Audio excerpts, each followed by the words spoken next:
అయితే వారి యొక్క సతీమణి గారు కూడా మంచి ప్రార్థనాపరాలు. దేవుడు వారిని పట్టుకుని ఎన్నుకుని దేవుడు అద్భుతమైన సాక్షిగా దేవుడు వారిని వాడుకుంటున్నాడు. అనేక చోట్ల దేవుని యొక్క సేవలో వారిని బలంగా వాడుకుంటున్నాడు. వారి యొక్క సాక్ష్యాన్ని, అదేవిధంగా దేవుని యొక్క వాక్యాన్ని సమయంలో మనకు అందిస్తారు. వారు వస్తుండగా అందరూ కూడా చప్పట్లు కొట్టి సో మనం ఇప్పుడు ఈ యొక్క జీవాహారాన్ని మనము తీసుకుందాం.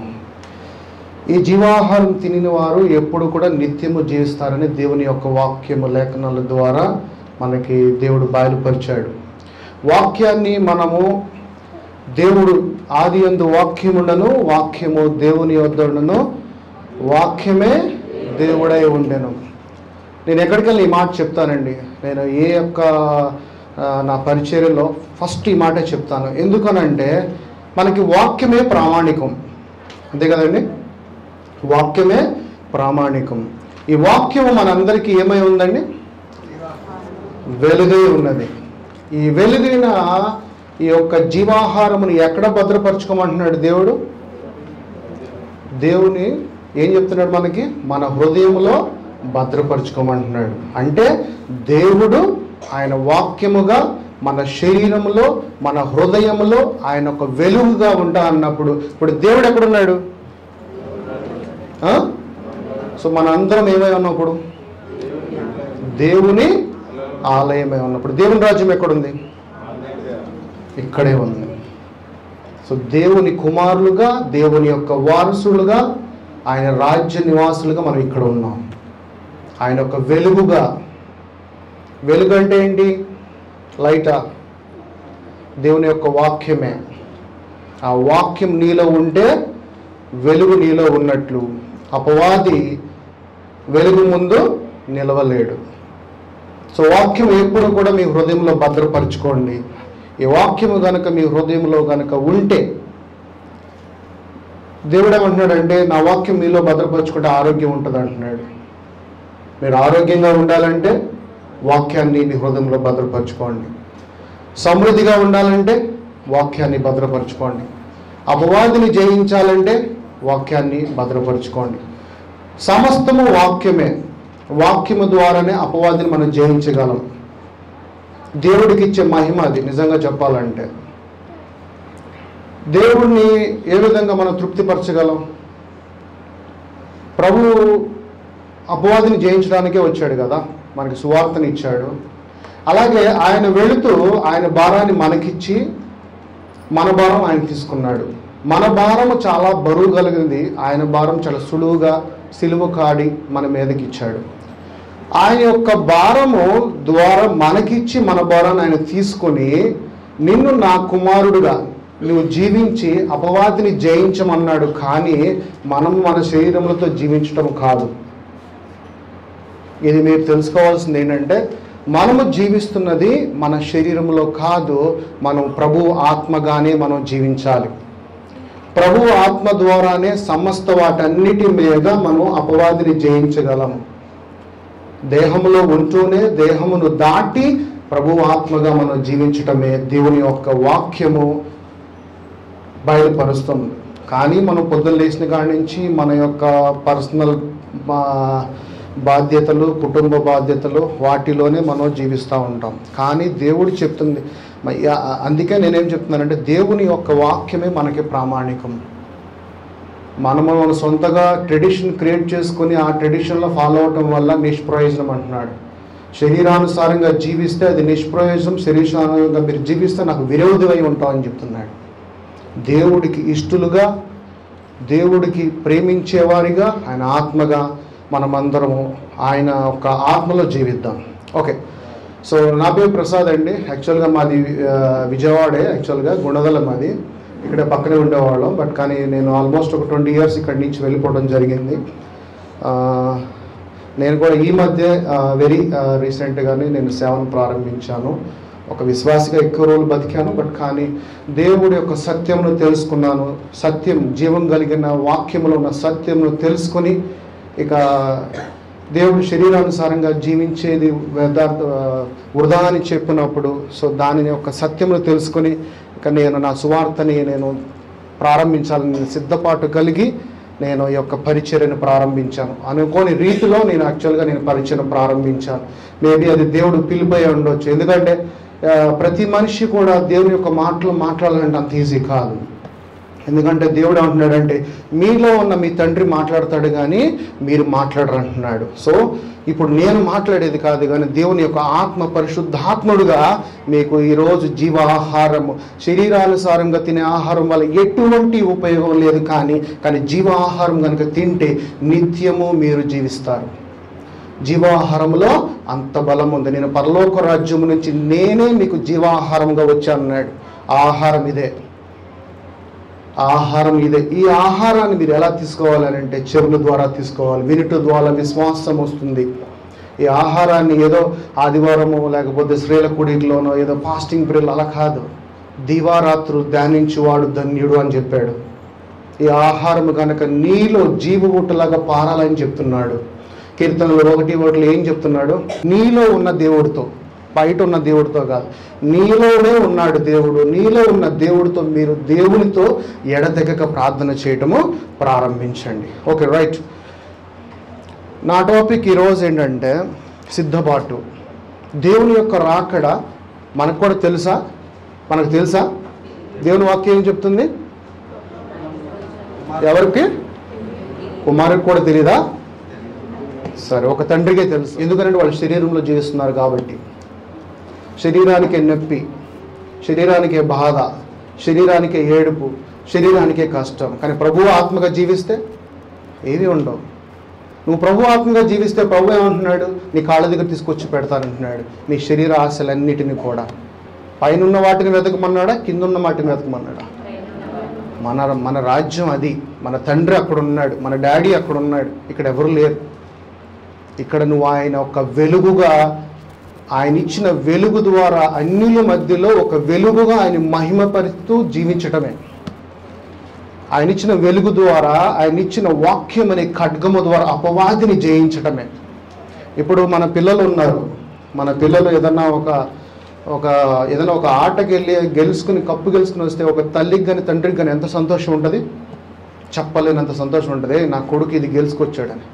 అట్లాగే ఆయన కుమారుడుగా ఆయన ఇచ్చిన వాక్యముననే యొక్క ఖడ్గమును పట్టుకొని అపవాదిని అనేవాడిని మీ శోధనలో తరిమి కొట్టండి. అది దేవుడికి మీరు ఇచ్చే మహిమ.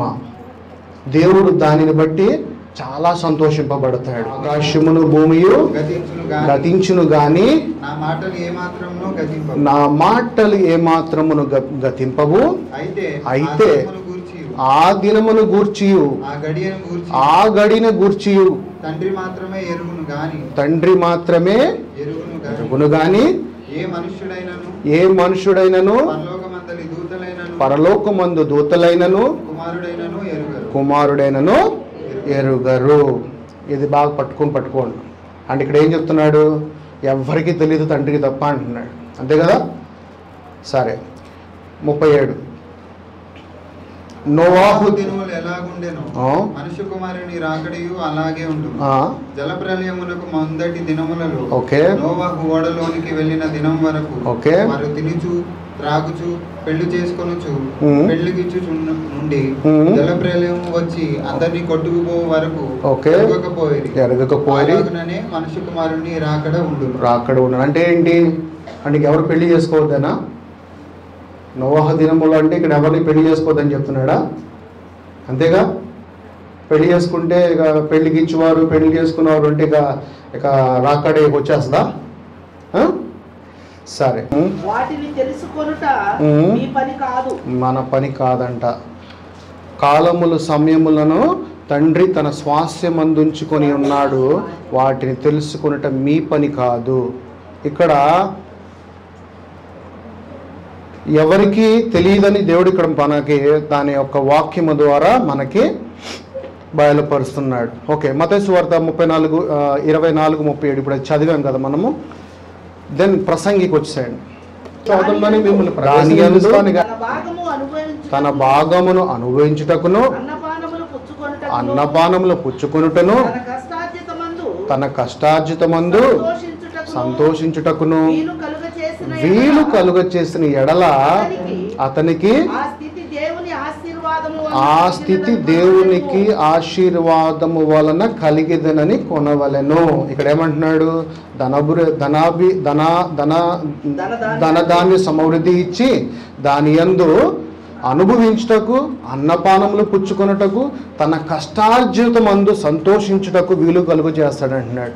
అంటే ఇక్కడ ఏం చెప్తా, అక్కడ మనకి నోవాహు మత్తయి సువార్త 24:36 ఏం చెప్తున్నాడు? పెళ్లికి ఇచ్చేవారు తినుచు త్రాగుచు అంటున్నాడు. ఇక్కడ ఏమంటున్నాడు? తన కష్టార్జితం ఆశీర్వాదం కలిగినదని అనుకోనవాలంటున్నాడు. 20వ వచనం చూడండి. అట్టివానికి దేవుడు హృదయానందమును దయచేసి ఉన్నాడు కనుక తన ఆయుష్కాల దినములన్నీ జ్ఞాపకము చేసుకొనడు. Okay, right. ఇప్పుడు 8:15 రండి ప్రసంగి. 8:15 అన్నపానములు పుచ్చుకొని సంతోషించుట కంటే మనుషులకు లాభకరమైనది ఒకటి ఏదీ లేదు.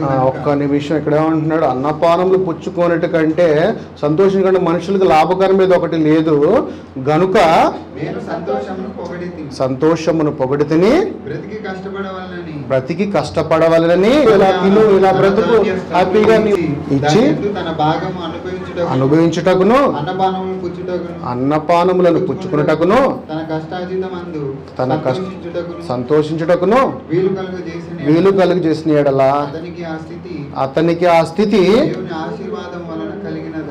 ఇక్కడ ఏమంటున్నాడు? ఇచ్చిపుచ్చుకునటం వల్ల ప్రాబ్లం లేదు, తినటం వల్ల ప్రాబ్లం లేదు, అదే నా ఆశీర్వాదం అని ఇక్కడ దేవుడు మాట్లాడుతున్నాడు.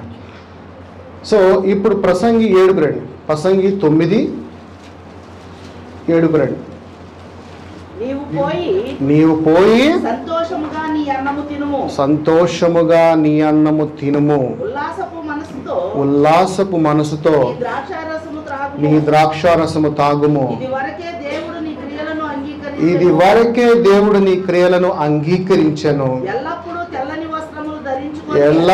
తెల్లని వస్త్రం. తెల్లని వస్త్రములు అంటే ఏంటండి? తెల్ల బట్టలు వేసుకోవడమా? పరిశుద్ధత. తర్వాత నీ తలకు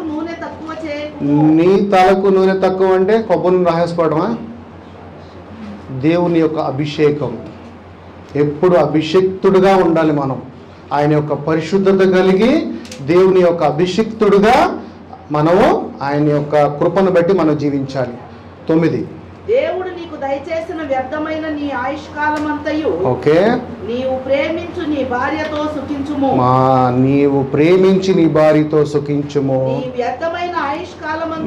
నీ వ్యర్థమైన ఆయుష్కాలమంతయు సుఖించుము. నీ బ్రతుకునందు నీవు కష్టపడి చేసుకొనిన దాని అంతటికి అదే నీకు కలుగు భాగము. అక్కడేమో నోవాహు దినములో ఇచ్చిపుచ్చుకోవడం వల్ల రాకడ వచ్చింది అంటున్నాడు. ఇక్కడ సొలొమోను గారి దగ్గర ఏమో హ్యాపీగా పెళ్లి చేసుకోండి, అన్నాలు తినండి, త్రాగండి, ఎంజాయ్ చేయండి అని నేను నీకు ఇచ్చే ఆశీర్వాదం అని ఇక్కడ దేవుని మాట్లాడుతున్నాడు. ఇక్కడే అసలు సీక్రెట్ దేవుడు రివీల్ చేయబోతున్నాడు. Okay, Bible to Bible answer అండి. బైబిల్లోనే ఆన్సర్ దొరికిద్ది. బైబిల్ ఒక మర్మం కలిగినది. బైబిల్ అలా చదువుకుని వెళ్తే అర్థం కాదు. బైబిల్లో ప్రతి మాటకి ఒక అర్థం ఉంటుంది. ప్రతి దానికి ఒక మర్మమును, హిడెన్ సీక్రెట్స్ దేవుడు పెట్టి ఉన్నాడు. వాటిని మనం విప్పటమే మనలో ఉన్న గొప్ప. ఆ మర్మాన్ని విప్పాలి. ఓకేనా? దెన్ మత్తయి సువార్త 24 వాని ఉంచునని ఈ ఉగ్రత మన మీద రాతో నిశ్చయముగా చెప్పుచున్నాను. అయితే దుష్టుడైన ఒక దాసుడు నా యజమానుడు ఆలస్యం చేయుచున్నాడని తన మనసులో అనుకుని చాలు. ఎందుకు ఆలస్యం అవుతుంది ఇక్కడ? ప్రభు రావటం ఎందుకు ఆలస్యం అవుతుంది అని అంటే తన బిడ్డలు ఇంకా మారు మనసు పొందుకోకుండా ఉన్నారు కాబట్టి ఇంకా స్టిల్ ఆయన టైం ఇస్తున్నాడు మనందరికీ. ఆయన బిడ్డలుగా మనం ఇంకా లోకంలోనే ఉన్నామని చెప్పి ఆయన ఆలస్యం చేస్తున్నాడు తప్ప ఆయన ఆలస్యంగా రావటం కాదు. మన కొరకే ఆలస్యం అవుతుంది రాకడనేది. సిద్ధపాటు కలగాలి.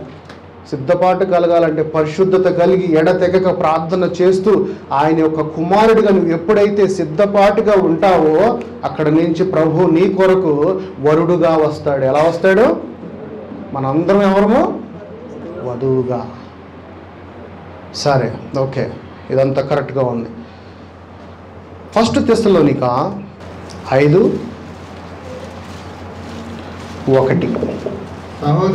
సహోదరులారా ఆ కాలమును గూర్చియు ఆ సమయములను గూర్చియు మీకు వ్రాయనక్కరలేదు.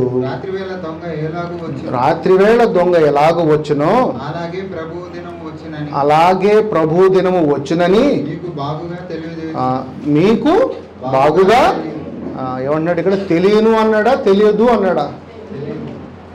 ఎందుకనంటే దేవుని ఆత్మగా నీవు జీవించినప్పుడు ఆయన ఎప్పుడు వస్తాడు, ఆయన రాకడు ఇప్పుడు ప్రతి ఒక్కరికి తెలిసింది. సూచక్రియలు ఎవరికి ఇచ్చాడు? ప్రభుని అడుగుతారు కదా, నువ్వు ఎప్పుడు వస్తావు అని. సో అలాగే ఆయన ఎప్పుడు వస్తాడో ప్రభు దినము వచ్చినని మీకు బాగుగా తెలియను అంటున్నాడు, బహుగా తెలియను అంటున్నాడు. తెలియదు అనుకోవటానికి లేదు. ఓకే, దాని తర్వాత లోకులు జీవించు లోకము రాకడ వచ్చిందో లేదో చూద్దాంలే అని నెమ్మదిగా ఉంటారంట. భయమేమీ లేదని చెప్పుకొని చుండగా గర్భిణీ స్త్రీకి ప్రసవ వేద వచ్చినట్లు ఆకస్మికంగా నాశనము తటస్థించును గనుక వారెంత మాత్రము తప్పించుకొనలేరు. అంటే ఈ వాక్యం ఎవరికి చెప్తున్నాడు? పైన ముందే మూడో వచనంలో పైన ముందు చదవండి. లోకులు అంటే లోకం, శరీరానుసారంగా జీవించే లోకస్తులకి దేవుడు అకస్మాత్తుగా దొంగగా వస్తాడు. దేవుని యొక్క ఆత్మగా జీవించేవాడికి సమస్తం తెలుసు, ఎందుకంటే ఆయన రాకడా తెలుసు, ఆయన ఎలా వచ్చి తీసుకెళ్తాడు. కాబట్టి ఆయన ఆత్మగా జీవించినప్పుడు మనం భయపడాల్సిన అవసరం లేదు. అదే దేవుని యొక్క ఇక్కడ వాక్యం ఇక్కడ బయలుపరుస్తుంది. అదే లోకంలో ఉన్నవాడికి ఇదంతా తెలీదు, ఎందుకంటే ప్రభు రావటం ఏంటి, ఇదంతా జరగటం ఏంటి అనుకుంటాడు వాడు, నెమ్మదిగా ఆరాంసే ఉంటాడు. కానీ లోకంలో జీవించిన వాళ్ళకి ఈ నాశనము నుంచి వారు ఎంత మాత్రము కూడా తప్పించుకొనలేరు అని అంటున్నాడు. అలాగే మళ్ళీ మన గురించి చెప్తున్నాడు కిందేనండి, సహోదరులారా ఆ దినము దొంగవలే మీ మీద వచ్చుటకు ఇక్కడ ఏమంటున్నాడు? దొంగవలే మీ మీద వచ్చుటకు మీరు చీకటి సంబంధులు కారు, ఎందుకంటే ఆయన వాక్యము మీలో ఏమై ఉంది? వెలుగై ఉంది. వెలుగు అంటే ఏంటి? వాక్యంలో ఏముంది? సత్యము. సత్యం తెలిసినవాడు ఎలా ఉంటాడు? సత్యం తెలియనివాడు పిరికివాడిగా ఉంటాడు, కానీ సత్యం తెలిసినవాడు ధైర్యంగా ఉంటాడు. ఆయన ఆత్మగా వాక్యములో ఉన్న సత్యం ఏంటంటే నీవు ఆత్మగా జీవించడమే. నువ్వు ఎప్పుడైతే ఆత్మగా జీవిస్తావో ఆ యొక్క ఉగ్రత నుంచి, దేవుడి యొక్క ఉగ్రత నుంచి నువ్వు తప్పించుకుంటావు అని చెప్తున్నాడు. లోకంలో జీవించేవారు ఆ ఉగ్రత తప్పించుకోలేరు, ఎందుకంటే వాళ్ళు శరీరానుసారంగా జీవిస్తున్నారు. సంబంధులను పగటి సంబంధులై ఉన్నారు, మనము రాత్రి వారము కాము, చీకటి వారము కాము. కావున ఇతరుల వలె నిద్రపోక మెలకుగా ఉండి మత్తులము కాక ఎందుము. అందుకని ఎడతెగక ప్రార్థన చేయమన్నాడు. ప్రార్థన ఎందుకు చేయమన్నాడు అంటే ఇందుకే. ఎడతెగక ప్రార్థన అంటే మత్తుమై ఉండకుండా ప్రార్థనలోనే ఎప్పుడు ఉండాలి. ప్రార్థన అంటే ఉదయం 6 గంటలు లేచి లేదా మధ్యాహ్నం సాయంత్రం ఎడతెగక అన్నాడు. ఎడతెగక అంటే ఏంటి? నువ్వు ఏ పనులను ఉండు, వంట చేస్తూ ఉంటే ప్రార్థన చేసుకోండి, బట్టలు ఉతుకుతుంటే ప్రార్థన చేసుకోండి, మీరు ఎక్కడున్నా ఏ సమయంలో ఉన్నా కానీ ప్రార్థన చేసుకుంటూ దేవుని స్తుతిస్తూ దేవుని నీలో ఉన్న దేవుని ఆరాధిస్తూ దేవుని మహింపరుస్తూ జీవించడమే. మీరు నానా విధములైన శోధనలో పడినప్పుడు అది మహానందముగా ఎంచుకొనిడి అంటున్నాడు. శోధనలో ఉన్నప్పుడు మనం ఆనందంగా ఎలా ఎంచుకుంటాం? శోధనలో ఉన్నప్పుడు మనం బాధలో ఉంటాం, ఆనందంగా ఎంచుకోవడం అవుతుందా? కానీ దేవుడే అంటాడు అది మహానందంగా. అంటే ప్రభువా నీవు నా జీవితంలో ఏదో ఒక అద్భుత కార్యం చేయబోతున్నావు, ఆ అద్భుత కార్యముని నేను చూడాలని అని అలాంటి ఒక ఆసక్తి కలిగి మనం దేవుని యొక్క ప్రేమ కలిగి దేవుని యొక్క మనసు కలిగి ఎదురు చూడటమే. ఓకే వలన అధికారం పొందినట్టు జయించు ఓకే అంతం వరకు నా క్రియలు జాగ్రత్తగా చేయువానికి ఓకే జనముల మీద అధికారం ఇచ్చెను. ఓకే అతడు ఇనుప దండంతో అతడు ఇనపు దండముతో వారిని ఏలును. వారు కుమ్మరి వాని పాత్ర వలె పగలగొట్టబడుదురు. ఎలా అంట, దేవుడు ఇనుప దండం లాంటిది ఇచ్చి వారందరినీ కుమ్మరి పాత్ర వల్ల పగలగొడతామంట, నువ్వు అంత శక్తి ఇస్తానంటున్నాడు. మరియు అతనికి వేకువ చుక్క ఇచ్చెను. వేకువ చుక్క అంటే మార్నింగ్ స్టార్ అండి, మార్నింగ్ స్టార్. మనం ఎవరో ఇప్పుడు పగటి వారమే ఉన్నామా, రాత్రి వారమే ఉన్నామా? పగటి వారమై ఉన్న మనలో ఉన్న చీకటిని కూడా తీసేయగల దేవుడు, గొప్ప దేవుడు మన దేవుడు. పగటి వారిలో ఉన్నా కానీ మనలో కూడా ఉంటుంది కదా ఎంతో కొంత చీకటి. ఎందుకంటే మనం కూడా జీవిస్తుంది, ఎవరిలో జీవిస్తున్నాం? లోకంలో జీవిస్తున్నాం కాబట్టి దేహంలోనే జీవిస్తున్నాం. ఆ దేహంలో నుంచి మనం బయటికి వచ్చే ప్రక్రియలో ఇంకా అనేక రకాల శోధనలు మనం అనుభవిస్తాం కాబట్టి ఆయన యొక్క వేకువ చుక్క అంటే మార్నింగ్ స్టార్. ఆ మార్నింగ్ స్టార్ అంటే పగటి వారంలో ఉన్న చీకటిని కూడా దేవుడు తీసేస్తానని దేవుడు ఇక్కడ చెప్తున్నారు అనమాట. సిద్ధపాటు కలిగి ఉండాలి. ఇప్పుడు ఎలా కలిగి ఉండాలి? సిద్ధపాటు కలిగి ఉండాలి. ఎవరు వస్తాడు మన కొరకు? వరుడుగా ఎవరు వస్తారు? ప్రభు వస్తాడు. తర్వాత కనుక మనము సంతోషపడి ఉత్సహించి ఆయనను మహిమపరచుదమని చెప్పగా వింటిమి. మరియు ఆమె ధరించుకొనుటకు ప్రకాశములను నిర్మములనైన సన్నపు నారబట్టలు ఆమెకి ఇయ్యబడెను. అవి పరిశుద్ధుల నీతి క్రియలు.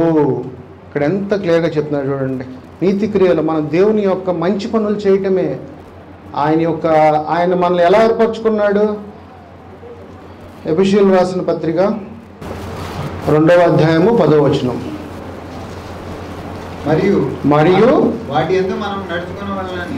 మరియు వాటి యందు మనము నడుచుకొనవలెనని దేవుడు ముందుగా సిద్ధపరిచిన సత్క్రియలు చేయుటకై మనము క్రీస్తు యేసునందు సృష్టింపబడిన వారమై.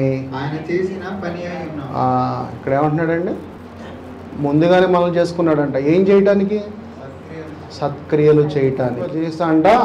ఇప్పుడు మనం చేసే ఆరాధన కానీ, మన ఇచ్చే అర్పణలు కానీ, కానుకలు కానీ, యథార్థమైన జీవితం కానీ ఏం చేసినా కానీ శరీరంలో ఉంటే కనుక నన్ను సంతోషపరచరు అంటున్నారు. నేను ఇచ్చిన ఆత్మతో కనుక నువ్వు జీవిస్తే నువ్వు నన్ను సంతోషపరుస్తావు అంటున్నాడు. దేవుని ఆత్మ మీలో నివసించిన ఎడల 9 గలవారే గాని శరీర స్వభావము గలవారు కారు. ఎవడైనను లేనివాడైతే వాడాయన వాడు కాడు. క్రీస్తు మీలో ఉన్న ఎడల మీ శరీరము పాప విషయమై మృతి అయినది గాని మీ ఆత్మ నీతి విషయమై జీవము కలిగి ఉన్నది. ఇంత క్లియర్గా ఇక్కడ దేవుడు ఎంత ఇదిగా బయలుపరుస్తున్నప్పుడు మనము ఆయన ఆత్మగా జీవించినప్పుడు ఎలాంటి యొక్క ఉగ్రతకి కానీ ఎలాంటి యొక్క రాకడ సమయంలో కానీ మనం భయపడాల్సిన అవసరం లేదు. మీరు సిద్ధపాటు కలిగిన వధువుగా ఉండాలి. ఏ సమయం వరుడు వచ్చినా కానీ సిద్ధపాటు కలిగిన వధువుగా ఉండాలంటే ఆయన ఇచ్చిన ఆత్మగా ఆయన మహిమపరిచే విధంగా నీ యొక్క సత్క్రియలు చేసిన వారమై మనం జీవించాలి. అంటే ఆయన ఆత్మలో ఉన్నప్పుడు మీ శరీరానుసారంగా తప్పులు జరుగుతూ ఉంటే ఆ తప్పులని ఈ యొక్క ఖడ్గంతో మీరు సంహరించి దేవుని ఆత్మగానే, దేవుని యొక్క మాటగానే, దేవుని యొక్క శక్తిగానే.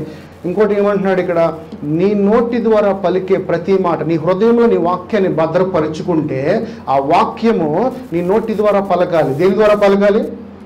మన నోటి ద్వారా. మనం అలా కూర్చుని ఉంటే దానివల్ల ఉపయోగం లేదు. నువ్వు వినిన వాక్యాన్ని నీ నోటి ద్వారా కమెంట్ చేయాలి. కమెంట్ చేస్తేనే దానికి విలువ. ఇందులో ఉంటే విలువ లేదు, ఇందులో ఉంటే విలువ లేదు. ఇది జస్ట్ ప్రింటెడ్, ఇది జస్ట్ 1000 రూపాయలకి 2000 దొరికింది, అంతే కదా. కానీ ఈ వాక్యాన్ని నీ హృదయంలో భద్రపరుచుకుంటే ఆ భద్రపరుచుకున్న వెలుగు కలిగిన, జీవం కలిగిన, సత్యం కలిగిన వాక్యాన్ని నీ నోటి ద్వారా పలకాలి. అప్పుడే దానికి జీవము. ఇందులో ఉంటే జీవం లేదు, కానీ నీ హృదయంలో ఉంటే జీవము. నీ నాలుక వశములో ఏమున్నాయి? జీవం ఉంది, మరణం ఉంది. నువ్వు పలికితే జీవము, నువ్వు పలకపోతే మరణము. మరణము శరీరానుసారముగా, జీవము ఆత్మానుసారముగా. దేవుని ఆత్మగా జీవించి జీవితకాలమంతా దానికి ఇక ఎండ్ లేదని చెప్తున్నాడు. ఎందుకంటే ఆయన కొరకు, ఆయనలో మనల్ని నిర్మించుకున్నాడు. మీ కొరకు, మన కుటుంబాల కొరకు, మన పిల్లల కొరకు మనల్ని నిర్మించాల. సత్యము తెలుసుకోవాలి. వాక్యం అంటే ఏంటి, దేవుడు అంటే ఏంటి, ప్రభు అంటే ఏంటి? Good news. ఆయన గుడ్ న్యూస్ని తీసుకొచ్చాడు మనందరికీ. అరే బాబు, ఈ శరీరంలో జీవించడం కాదురా నాయన. మన పితరులందరూ కూడా, పాత నిబంధనలు అందరూ కూడా శరీరానుసారంగా జీవించారు. కొత్త నిబంధన వచ్చేపాటికి మనకి అలాంటి ఒక జీవితం లేదు. మనం జీవిస్తున్న ఆత్మ ద్వారానే. మనకి జీవాహారముగా ఆయనే ఉన్నాడు. వారు మన్నా తినిన వారు కూడా చనిపోయిండ్రు అన్నారు. వాళ్ళు విశ్వాసంగా జీవించిన వారే దేవుని యొద్దకు చేరారు. అందుకని అబ్రహాముకి అతని నీతిని విశ్వాసముగా ఎంచబడ్డాడు. కానీ మనకి దేవుడు మన పాపములు, మన క్రియల నిమిత్తం, మన తప్పుల నిమిత్తం సమస్త వాటన్నిటి మీద ఆయన ఒకేసారి బలిగా ఇచ్చేసాడు. ఆయన బలి అర్పించేశాడు మన అందరి కోసం. మనందరినీ కూడా స్వతంత్రం చేసేసాడు, ఫ్రీ చేసేసాడు. ప్రభు ఆత్మ ఎక్కడ ఉండనో అక్కడ స్వతంత్రం ఉండును. ప్రభు ఆత్మ ఇప్పుడు ఎక్కడుంది? మనలో ఉంది. కాబట్టి మీరేమై ఉన్నారు ఇప్పుడు? స్వతంత్రంలో ఉన్నారు అన్నిటి మీద. అంతే కదా, అన్నిటి మీద స్వతంత్రమై ఉన్నాము. ఆయన ఇచ్చిన స్వతంత్రములో, ఆయన ఇచ్చిన దేవుని ఇచ్చిన కృప ద్వారా సంతోషంగా ఆయన్ని మహిమపరుస్తూ, ఆయన ఆత్మగా ఆయన ఘనపరుస్తూ జీవించండి. అదే దేవుని వాక్యం చెప్పేది. లోకంతో మీరు లోకాలతో కంపేర్ చేసుకోమండి. లోకంలో ఏదైనా జరగనివ్వండి, కానీ దేవుడు ఏమంటున్నాడు? నా యొక్క గొర్రెపిల్ల ఒక్కటి కూడా తప్పిపోదు అంటున్నాడు. అంతే కదా? అంటే దాని అర్థం ఏంటి? ఆయన పిల్లలు ఎవరు కూడా తప్పిపోరు, కంపల్సరీగా కాపాడేసుకుంటాడు. ఇంకా అలాంటప్పుడు లోకంతో నువ్వు ఎందుకు కంపేర్ చేసుకుంటున్నావు? ఇంకా అదే కానీ వాళ్ళ మీద జాలిపడు తప్పలేదు. ఎందుకంటే మనం సొసైటీలో ఉన్నాం కాబట్టి. దేవుని కుమారుడు అయితే డెఫినెట్లీగా ఆ కుమారుడిని, ఆ యొక్క గొర్రె పిల్లని కాపాడేసుకుంటాడు. వెదకి వచ్చి రక్షించడానికి వచ్చాడు. అంతే కదా, మనల్ని ఆయన వచ్చి రక్షించడానికి వచ్చాడు. కానీ ప్రభు ఎక్కడున్నా మనం వెళ్తున్నామా? లేదు. నిన్ను వెతికి వచ్చి రక్షించి నిన్ను పట్టుకొని ఆయన ఆత్మగా ఆయన దొడ్లో పడేసుకుంటున్నాడు తీసుకెళ్ళి. అందుకనే లోకంతో మనం కంపేర్ చేసుకోకుండా రాకడ విషయం కొరకు మనం సిద్ధపాటు కలిగి, ఒక వధువులాగా సిద్ధపాటు కలిగి, దేవుని యొక్క ఆత్మగా, దేవుని యొక్క శక్తిగా, దేవుని ఇచ్చిన బలముతో ఆయన మహిమపరుస్తూ ఆరాధిస్తూ, ఆత్మతో సత్యముతో ఆరాధించమన్నాడు. కానీ అంటే నీలో ఉన్న ఆత్మతోనే నువ్వు జీవిస్తే దేని మీదైనా కానీ దేనితోనే కానీ నువ్వు సమస్త వాటన్నిటి మీద దేవుడు నీకు అధికారం ఇచ్చేసాను అంటున్నాడు. ఆ అధికారం అంతటి మీద మీరు వాడుకొని దేవుని బిడ్డలుగా సంతోషంగా ఆయన ఇచ్చిన స్వతంత్రము ద్వారా, ఆయన ఆత్మగా, ఆయన వెలుగుగా, అన్నిల మధ్యలో అందరినీ మనం వెలుగుగా ఉండమన్నాడు. కానీ ఒక బాధపడేవారిగా కానీ ఒక చీకటి వారికి మనం అల్లా. మనం రాత్రి వారము కాము, మనం పగటి వారమే ఉన్నాము. పగటి వారం అంటే వెలుగు.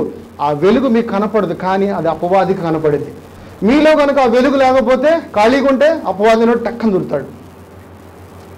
అంతే కదా, వెలుగు లేకపోతే ఆటోమేటిక్గా ఏదో ఒక శోధనో, ఏదో ఒక రోగంలోనో, ఏదో ఒక ఇబ్బందిగానో, ఏదో ఒక దురాత్మగానో, ఒక తాగుడుగానో, ఒక స్మోకింగ్ గానో, ఇంకా అడల్టరీగానో. నీలో కనుక వాక్యం ఉంటే, ఆ వాక్యము నీ హృదయంలో భద్రపరుచుకుంటే, వాక్యము వెలుగే ఉంటుంది. కాబట్టి ఆ వెలుగు ముందు అపవాది అనేవాడు రావడానికి ప్రయత్నం చేయండి. ఎందుకంటే ఆ వెలుగు ముందు వాడు నిలవలేడు. ఇదే సత్యము. ఈ సత్యమును తెలుసుకుని మీరందరూ కూడా మీ యొక్క వ్యక్తిగత జీవితంలో మీ గ్రహింపు కలిగి, ఆయన ఆత్మగా ఆయన చేసిన పనివారమై ఉండి, ఆయన సత్క్రియలు చేస్తూ, దేవునిని అపవాదిని మీ యొక్క శోధనలో జయిస్తూ, ఎలాగ ఈ యొక్క వాక్యముతో, ఈ వాక్యమున నీతిని మీరు ధరించండి. ఎక్కడ? మీ హృదయం మీద ఈ వాక్యమును ధరించి మాట్లాడుతూ, దేవునిని ఎడతెగక ప్రార్థన చేస్తూ, దేవుని మహింపరచాలని కోరుకుంటూ, వేడుకుంటూ, బతిమాలుకుంటూ, ఈ యొక్క అవకాశం నాకు ఇచ్చినందుకు మీ సంఘానికి ఇంతసేపు మీరన్న అందరికీ నా హృదయపూర్వకంగా వందనాలు చెల్లిస్తూ, మిమ్మల్ని అందరినీ కూడా దేవుడు దీవించబడును గాక. ఆమేన్.